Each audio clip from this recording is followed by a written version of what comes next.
Nagbigay na tila makahulugang pahayag ang aktres na si Kim Chiu sa gitna ng kontrobersyang kinakaharap na may kinalaman sa Itbulaga host na si Raisa May Dizon.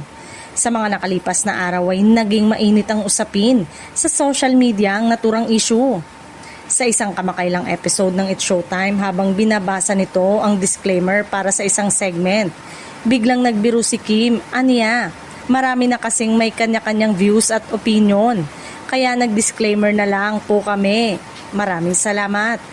Kasunod nito, kapansin-pansin ang naging reaksyon ni Vice Ganda na sumang-ayon at nakisabay sa biro ng kanyang co-host.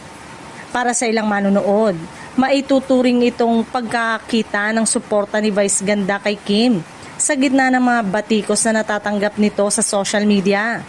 Gayunpaman, wala namang direktang pahayag si Vice Ganda na tumatalakay mismo sa issue.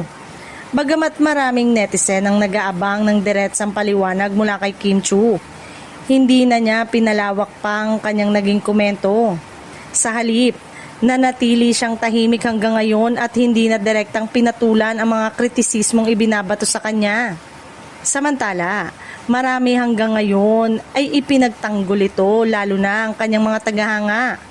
Ayon sa kanila, wala umanong intensyon si Kim na manlait o mang-insulto kay Raisa May Dizon.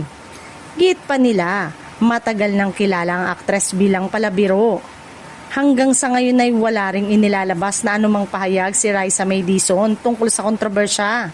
Sa halip ay mas pinili nitong ipagpatuloy ang kanyang mga trabaho at huwag nang magbigay ng komento.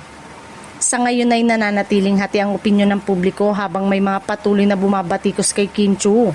Meron ding nananawagan na huwag nang palakihin pa ang issue.